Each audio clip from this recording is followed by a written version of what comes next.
Let an, bn and cn be sequence of real numbers such that bn equal to a 2n and cn equal to a 2n plus 1। इसका meaning है कि अगर कोई एक A N sequence consider कर लें हम, A N equal to A one A two, इस तरह से अगर हम कोई एक सीक्वेंस कंसिडर कर लें, ऐसे dot dot dot a n तक ये जाएगा, तो हमने बी एन जो सीक्वेंस है या बी एन का जो एन एफ टर्म है, बी एन सीक्वेंस, वो किस तरह से लिखा है,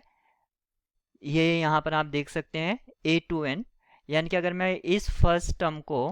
एलिमिनेट कर देता हूँ, एलिमिनेट कर दूँ या डिलीट कर दूँ, तो मेरी जो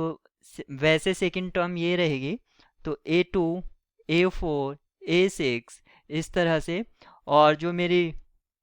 सी एन है वो मैं कह सकता हूँ, क्योंकि यहाँ पर सेट ऑफ नेचुरल नंबर उसका डोमिन होता है, तो यहाँ पर एन की जगह फर्स्ट रखेंगे तो ए थ्री आएगा, यानी कि ए थ्री, उसके बाद ए फाइव, इस तरह से मेरी ओड वाली ये रहेगी। तो इस सीक्वेंस को मैंने बी एन नाम दिया और इसको मैंने सी एन नाम दिया।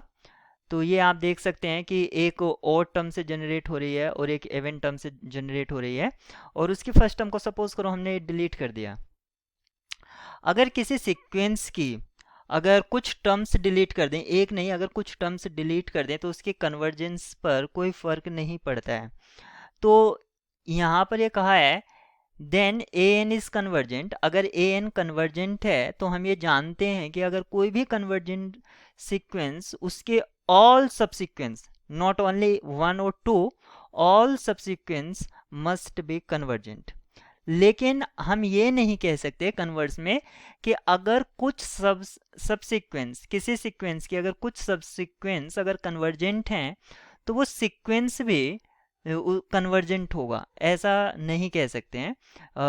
एग्जाम्पल के तौर पर अभी आप यहाँ पर मैं बता भी सकता हूँ कि अगर कोई सीक्वेंस है आपकी वन वन वन, ये कांस्टेंट सीक्वेंस है जो कन्वर्जेंट है, ऐसे माइनस वन ये भी कांस्टेंट सीक्वेंस है, ये जा रहा है वन को कन्वर्ज कर रहा है और ये माइनस वन को कन्वर्ज कर रहा है। लेकिन अगर इन दोनों को मैं, इसको फर्स्ट टर्म, फिर इसको सेकंड, इसको थर्ड, इसको फोर, इस तरह से अगर कंबाइन कर दूं, तो ये दोनों ही मेरी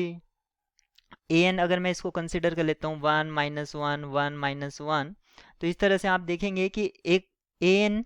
जो मेन सीक्वेंस है, और ये आपकी, इसको अगर मैं बी एन और सी एन अगर कॉल कर दूं, तो बी एन और सी एन दोनों ही कन्वर्जेंट है, लेकिन ए एन कन्वर्जेंट नहीं है। तो ऐसे ही यहाँ पर कहा कि एम्प्लाइज, अगर ए एन कन्वर्जेंट है, implies b n is convergent but c n need not be convergent. क्योंकि a n, sorry, b n और सी एन दोनों कन्वर्जेंट सीक्वेंस की, कन्वर्जेंट सीक्वेंस की जो हैं सब सीक्वेंस हैं, सब सीक्वेंस हैं, यानी कि सब सीक्वेंस ऑफ कन्वर्जेंट सीक्वेंस। तो ये बी एन और सी एन, बी एन और सी एन जो हैं आपकी दोनों ही कन्वर्ज करेंगी, कन्वर्ज। और इसकी जो लिमिट होगी वो वही होगी एल जो आपकी ए एन की है, यानी कि कन्वर्ज भी करेगी और सेम लिमिट को कन्वर्ज करेगी। तो यहाँ पर लिखा है b n is convergent but c n need not be, तो ये आपका डिजायर्ड चॉइस नहीं है। Implies b c n is convergent but b n need not be, लेकिन हम यहाँ पर जानते हैं कि दोनों ही कन्वर्जेंट है। Implies both b n and c n are convergent, ये सही बात है कि अगर ए एन कन्वर्जेंट है तो उसके जो दो सबसिक्वेंस हमने बी एन और सी एन कंसिडर की हैं वो भी कन्वर्जेंट होंगी। इफ यहाँ पर कहा है कि ए एन, यहाँ पर अब इस स्टेटमेंट को देखें,